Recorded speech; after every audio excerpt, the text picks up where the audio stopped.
Hello and welcome to Waltrip Unfiltered. This week's show is going to be awesome. I promise you that. We have an amazing guest. It's Hall of Fame broadcaster, legendary Bob Jenkins. He goes back to covering NASCAR from the 70s and he's still doing racing today. I can't wait to hear Bob's stories. He worked alongside NASCAR champions Benny Parsons and Ned Jarrett. And I can't wait to hear some of those stories. It's going to be a fun day for me. I know you're going to be very informed and have a few laughs along the way. So sit back, buckle up, and get ready to enjoy some NASCAR nostalgia. Talking to Bob Jenkins right now here on Waltrip Unfiltered. So it's my honor and my pleasure to welcome to Waltrip Unfiltered Bob Jenkins, Hall of Fame, legendary broadcaster, racing aficionado, you name it, Bob knows it. And Bob, I say all that because I started racing in NASCAR in '82, and you started covering NASCAR in '79 on ESPN. So ever since I've been a part of this, you're one of the few people that were here before me, like you and Richard Petty and a couple other ones. That's about it. Yeah. But thank you for joining me on my podcast. I really appreciate it. Well, I really thank you for doing so because I'm retired. I do absolutely nothing. A lot of people say, "What are you doing now, Bob?" And I tell them I'm doing exactly what I wanted to do in retirement, and that's absolutely nothing. So it's always a pleasure to talk to somebody like you and talk racing because that's the only thing I know anything about, really. Well, it's funny you say that because you've retired a couple of times, but or changed jobs and maybe didn't know what was next, but this time it's official. You're just going to talk about racing with buddies and watch some racing and be retired? Yeah, exactly. When my wife died in 2012, I had told NBC that I was going to retire at the end of the 2012 season. And so when the end of the season rolled around, I did, and I've stuck to it. Now, the only thing I do is I work the public address, as you probably know, for the month of May, or what usually is the month of May for the 500, and for the Brickyard weekend. And that isn't work, that's fun. And so that's the only thing I do, and I enjoy it every year, look forward to it. And I trust you'll be there again this year whenever there is. Exactly, yeah.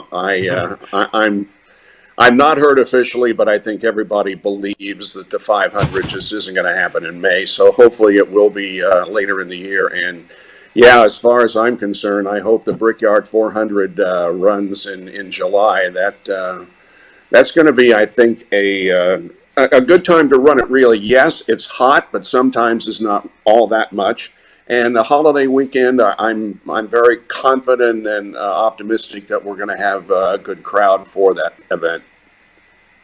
Well, I love coming to Indianapolis, whether it's going downtown to St. Elmo's or wandering around the streets down there. It's always fun going out to IRP. I had the good fortune of winning at IRP back in 1989, and I tell you that to tell you this, like. When I won that race that night, I thought I've won one of the biggest short track races in America. This is as good as it gets, winning at IRP, and so the history of Indianapolis obviously is open wheel racing, and you are well versed in that. But NASCAR has a great presence there as well, and I'm really happy that I was able to take one checkered flag in your fair city. Yeah. When was your first win? I was trying to research that the other night. Well, my first what Goodies Dash or whatever that series was. Yeah, and you called it. I have somewhere on a VHS or a beta. You and Larry Newber talking about me winning at Atlanta and in 1983. So I was the 1983 Dash Series champion, and I'm not very technically savvy, but sure would love to have some of those old tapes of those races and me winning and you guys calling them, because that I know you probably have an opinion on this, but the growth of NASCAR followed right along your path. I mean, you were blessed to be there. I'm sure you don't want to take credit for it, but you were certainly No. blessed to be a part of the whole surge into people's living rooms. And what a perfect job you did being that guy. Well, thank you. I firmly believe we contributed, but the real thing that made NASCAR grow at that time was just simply the fact that we were able to expose to the rest of the United States as opposed to sections of the Southeast, who, of course, were very familiar with NASCAR racing anyway. But we simply exposed the sport and showed everybody how good it is and how good the drivers are. And that, I think, made the sport what it became. And I'm very proud of that. I loved every minute I spent doing the NASCAR races, and contributing to that in a large sense was the fact that I had the privilege of working with Ned Jarrett and Benny Parsons. Benny and I, of course, became very, very good friends. There is hardly a day go by, and I'm very serious when I say that there is hardly a day that goes by that something doesn't happen that reminds me of Benny Parsons, whether it's me getting something on my shirt while I'm eating or, or whatever. But I just love that guy, and of course Ned was the same way. Well, you graduated from Indiana University in 1969, and you became the host of the Ag Day. That had to be that's pretty a great accomplishment in your broadcasting career. How did you go from Ag Day to getting the call to be the guy for ESPN when they went NASCAR racing? I think there were several people involved, but the main person was really Paul Page, because Paul and I, who was the voice of the 500, Indy 500 at the time, he realized that I was a huge race fan. And so when he was already working for NBC, and when they came to him and asked who he thought would make a good anchor and co-anchor, he suggested Larry Newber and myself. And that's how that all came down. But, you know, Michael, when I went to IU and even graduated from IU, I really had no idea that I would go into sports and specifically race broadcasting. I wanted to be a disc jockey. I grew up in a small town in east central Indiana, close to Annapolis, Dayton, Cincinnati, Louisville. I could even get Chicago radio stations, and I listened to top 40 music and the disc jockeys faithfully, and that's what I wanted to do when I got out of IU. But I saw that that wasn't going to happen, so I took jobs in news departments in Fort Wayne and Valparaiso, then came to Indianapolis, and things started happening at that point. Well, you talked about your relationship with Benny and Ned, and I'm blessed. I was friends with Benny. I got to play golf with him and play craps in his basement on his craps table. Oh, yeah. He was a dear sweet human. And Oh, today I'm playing golf with his brother Phil regularly when I get a chance. So my good relationship with the deal. Parsons has continued. But talk about tell me about Benny a little bit. Uh, Buffet Benny, all the fun things he Yeah. did, how he was so cool with making fun of himself. He was a special person, and I'm glad to hear that you think about him every day. Oh, I do. I really do. He was such a incredible influence on my career, as much as a person as an announcer. Benny would not sit in traffic, either in or out of a racetrack. And to prove that, the first time we went to Las Vegas Motor Speedway, of course, Nellis Air Force Base is across the street. And the place was full, and Benny knew we were going to have problems getting out of there when the race was over. So we went out on that road on the backstretch, right in front of, if you will, Nellis Air Force Base. And he made a left turn into the base, and we got on roads that said, "No trespassing, violators will be prosecuted." And I thought for sure we were going to get gunned down by, by the military people. But it didn't make any difference to Benny. He was headed for downtown Las Vegas and our hotel, and probably something to eat on the way. He was Well, great. that was awesome because I ride with Phil sometimes, and it must be a Detroit thing or a Parsons thing because Same thing. he's terrible. Like I tell him Yeah, all the I know. time, I'm like, Phil, it's okay. Like that person's not. It's not that big of a deal. We can wait behind that guy. And no, Phil won't Yeah, have any of that. yeah, yeah. And of course, And Benny loved so, to eat. We would. He knew every place at every venue where to eat, and so we. And another thing that Benny liked to do, I would ride with him 99% of the time to races, and we would get in the car, turn on the radio, and he and I would begin singing the old country songs that came up on the radio. And I'm so glad there's no audio tape of that because it was pretty funny. But man, it was fun. well, you talk about that. I think I read that you enjoy old '50s music, and you find Yeah. yourself a bit of a croner yourself. Is that true? Yeah, as a matter of fact, I still do an hour show for a very small Brownsburg, Indiana radio station every week. I've done so many of them that if I can't make one, they'll repeat. But I do an hour show involving 50s, 60s, and 70s music. Now, if we had the ability, I would take you over here and show you that I have about somewhere between 6 and 9,045 RPM records. And they're Wow. just sitting there. Michael, if you'd like to buy the collection, I'd be glad to talk to you about that. I don't know what I'm going to do with them, but I've collected them over the years, and I'm kind of proud of some of them. There are very few that are worth anything, but it's been a good hobby, and I just still love 50s, 60s, and a little bit of 70s music.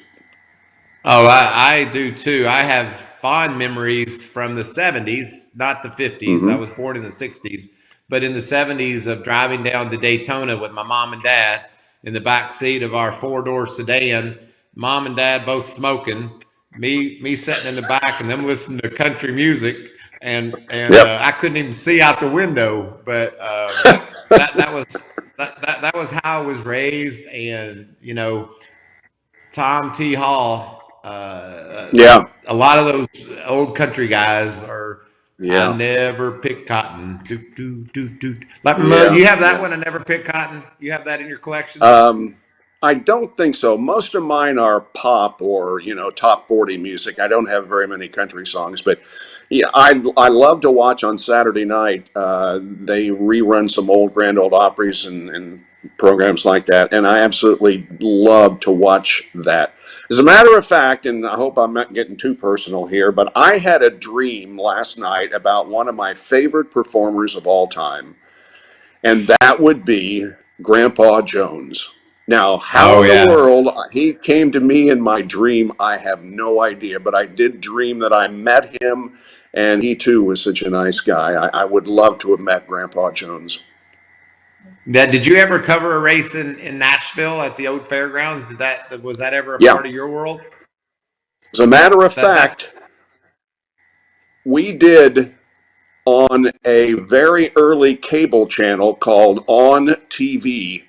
Larry and I did the race at Nashville Fairgrounds, and it was here we go, and we didn't stop until the checkered flag dropped. No commercials, no breaks of any kind. We just sat there and talked for the entire time. But yeah, I remember that very well. And we also, or I also, was there maybe two or three more times, not for cup races, of course, but for other races that were held there. And I, I agree with those that are hoping that they could maybe get that place going again because there was some really good racing there.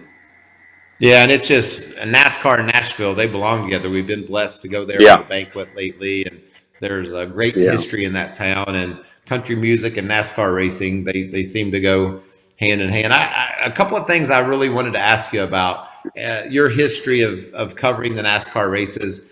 What was your favorite NASCAR call that you ever made? yep. What? Because I remember, I think I remember this correctly, and I haven't watched YouTube, so I might screw this up, but I remember at Wilkesboro when Dale spun out Ricky, and then he's Hmm. like, you go, Hmm. and he And both spun of him them out. spin.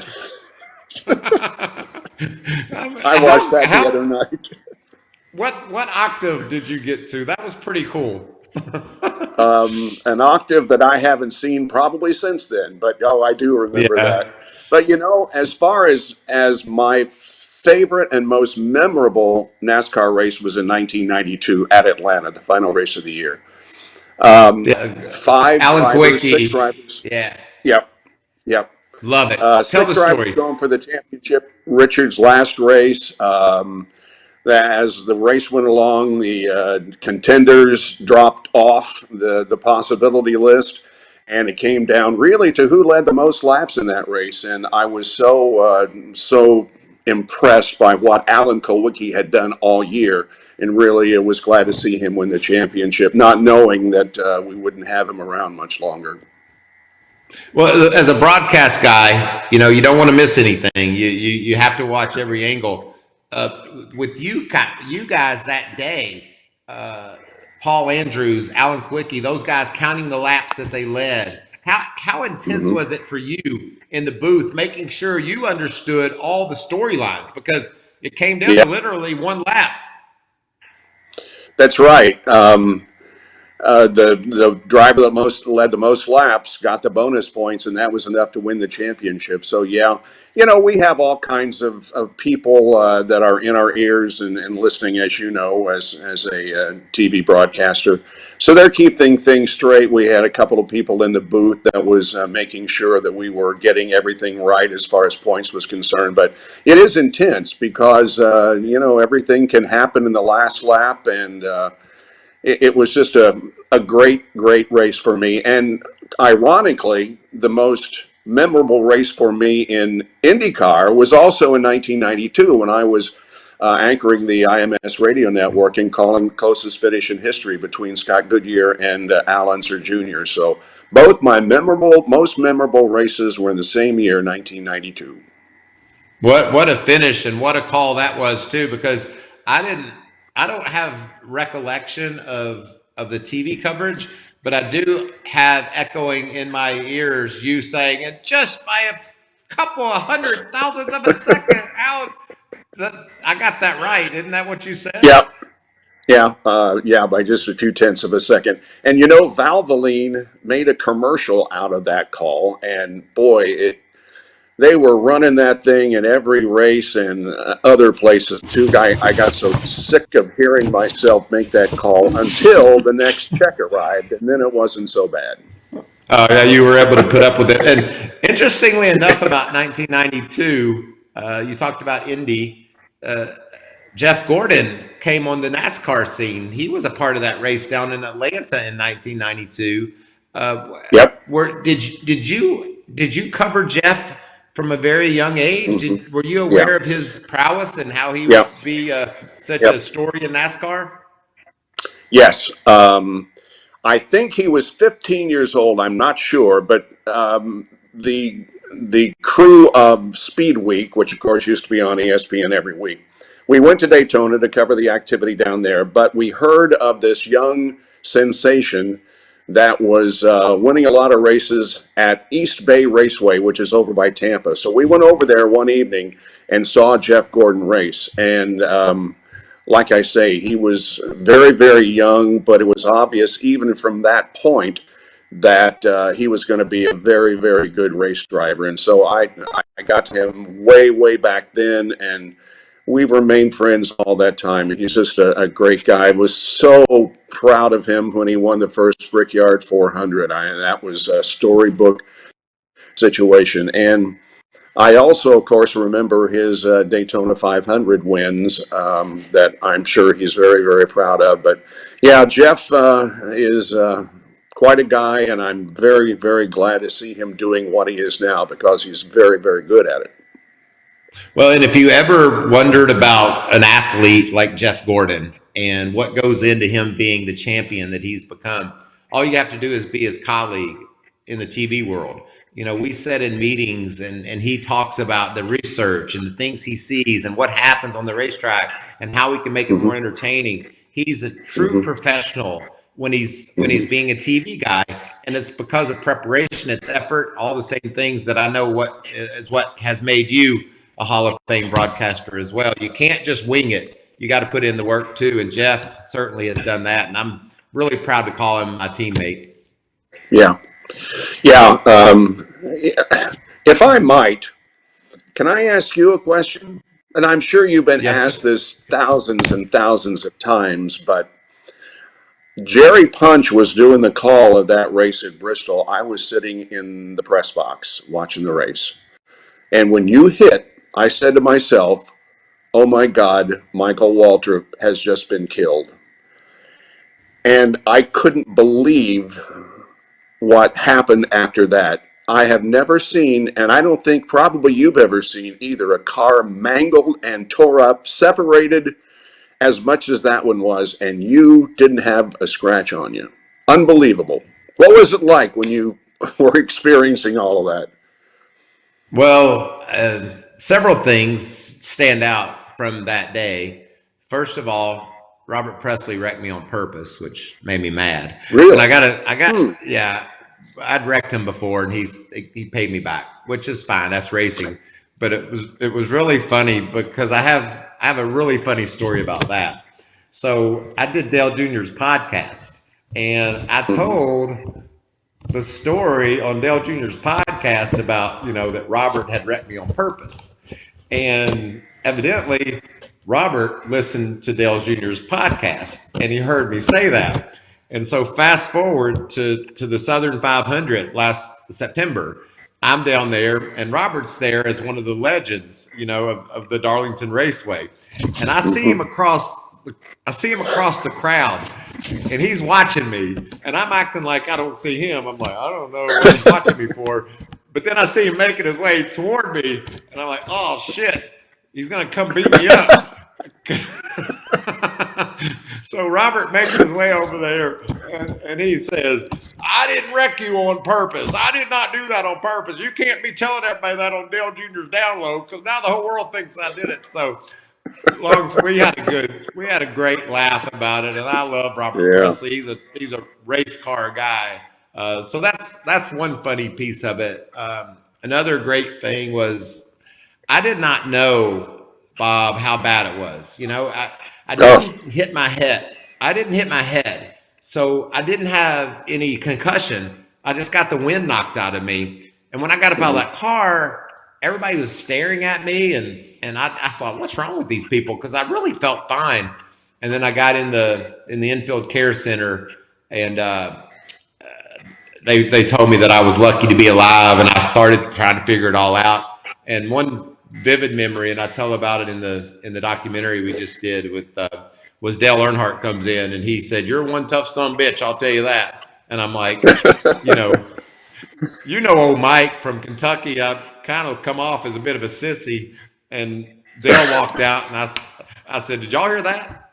Dale Earnhardt thinks I'm a tough son of a bitch. I'll take that." So just going to the hospital and seeing the replay of that wreck, and then showing up Sunday morning and hopping in the car and going again.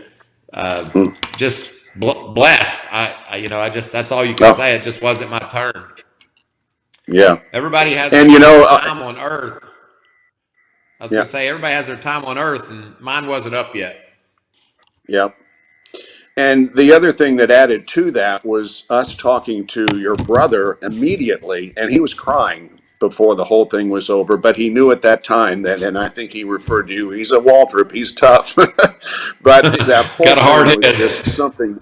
Yeah, that whole thing was just unbelievable, and I'm sure glad the way it turned out. I mean, I'm just I can't.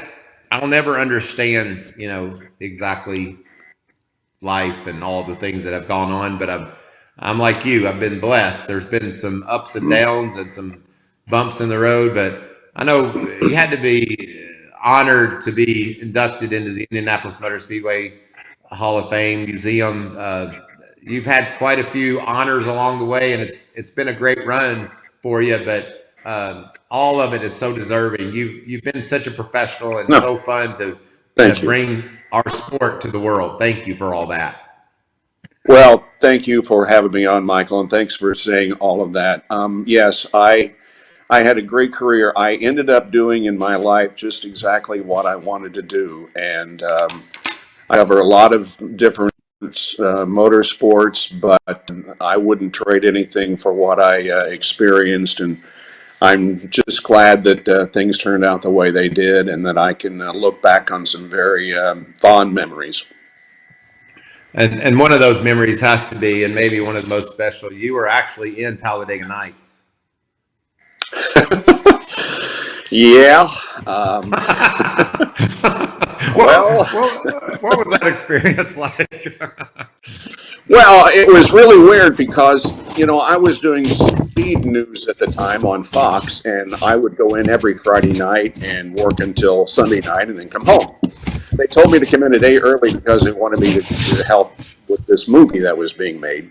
So I did, and so I got to the studio where we did news, and there was this television crew, and okay, go over and get makeup on, okay, then go to the studio and sit down just like you were going to do a newscast or a sportscast. So I did. And the producer, Rob Riggle, who has become very famous in Hollywood, was there with me on set. I don't know why they didn't ask me instead of him, but nevertheless, the producer says, okay, guys, here's the deal. You are reacting to a guy who is gay, and when he wins, he does donuts and spells out the name of his boyfriend. Okay. And so he steps back and says, okay, take one, go. And both Rob and I just sat there for about 10 seconds. And the producer says, go ahead, do what I told you to do.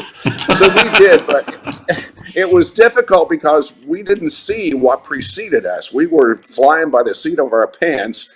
And we did it several times. We did several takes on it. And Rob really did a great job of reacting to it once he got up out of his chair and walked around behind it, holding his head, But for some reason, they didn't use that. They used my reaction to it. And very glad they did because I got on camera. But, oh, man, it was fun. I mean, it wasn't much of a movie, but it was fun doing that. And then, of course, my voice was in Days of Thunder. And I also did a Canadian movie called Kart Racer. Again, it was voice only, but yeah, it was fun to do those 3 movies and add to my resume, so to speak. People ask me all the time about Days of Thunder, about Talladega Nights, and I say, well, definitely Talladega Nights was a documentary. That was as true as it gets, right? I'm glad you said that, not me. If you got a couple of minutes, you wouldn't believe, and I'm gonna. I know this. I know you're a humble man, but I'm gonna tell you, when we put out on social media that we had you as our guest, I think it's been the biggest reaction we've gotten. People really want to know what you're up to and how you're doing. And I've got a few questions. You mind taking a couple before we run? Oh, absolutely not. Go right ahead.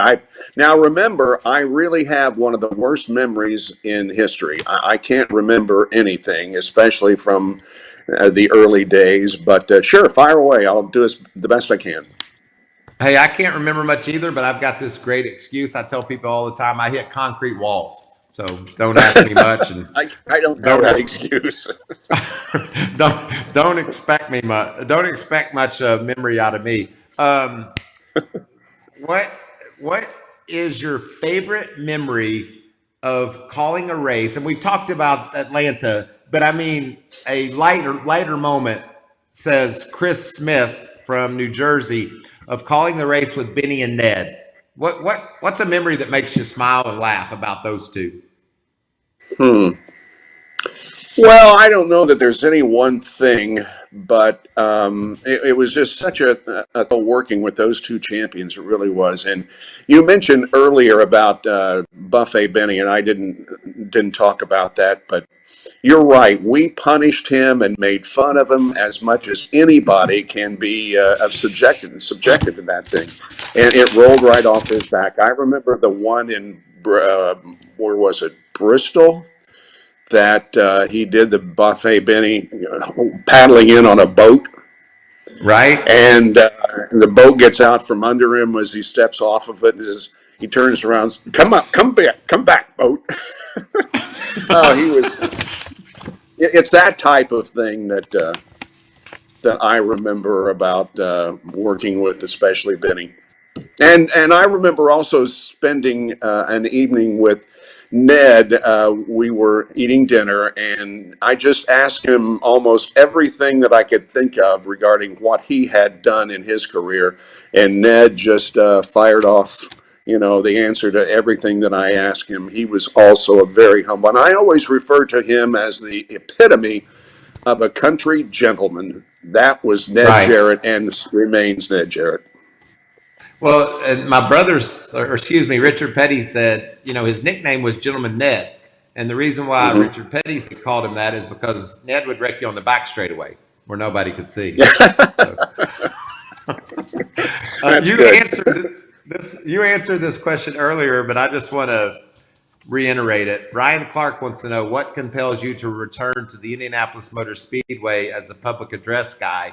And you said because it's not work, it's just fun, and That's I know right. you love it. So Yeah. I wanted Yeah. to say thank you for that because when I hear your voice, I'll know you're just up there enjoying life. Absolutely. And again, I am going to miss so much the month of May because that was a full month of working, but still it didn't get tiresome and it was fun. And the same way with the Brickyard 400, I love that weekend also. So, Bob, Ford Martin is on our team here at Waltrip Unfiltered, and he's a young man that has a lot of respect for the history of our sport. And he has a question he would like to ask you. Ford, what do you got? Okay. Well, hey, Bob, I actually went to school for sports broadcasting, so I always looked up to you as far as a play-by-play broadcaster in early NASCAR. But one of my first fond memories when I was about 6 years old, and it was ABC Sports' last race at Atlanta, and you were given the farewell outro, and it's on YouTube. It's one of the most viewed videos of you out there. I was looking at it the other day, and what was that day like in the outro you gave, talking about the run that it's been, and you taking off the headset for the final time for ABC Sports?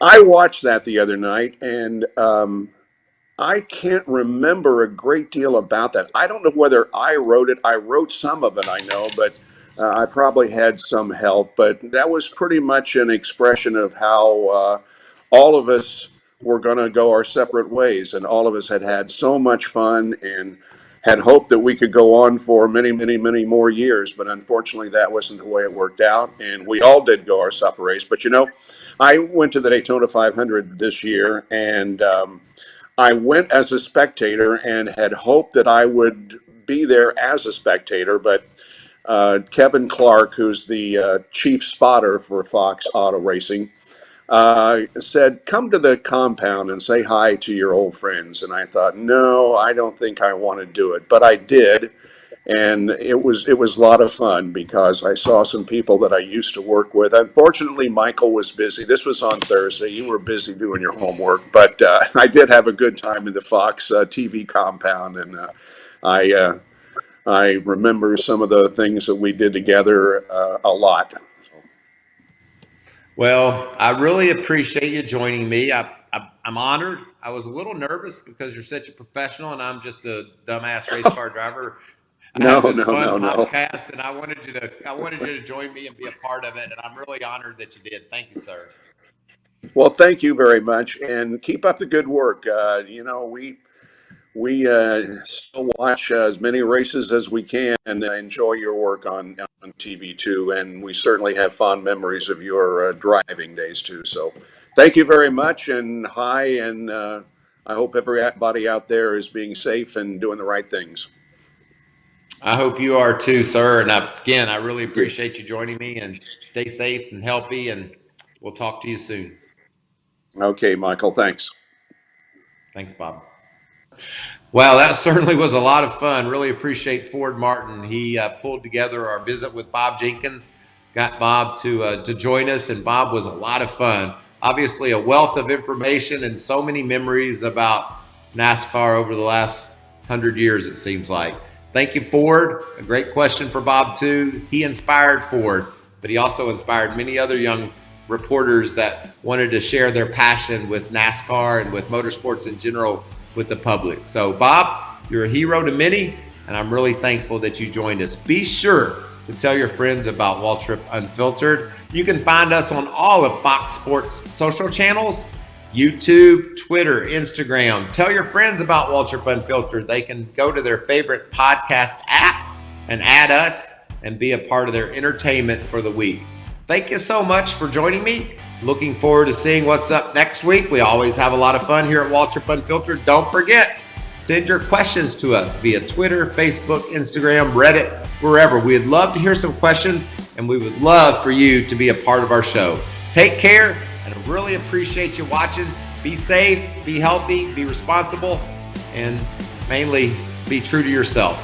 Thanks much.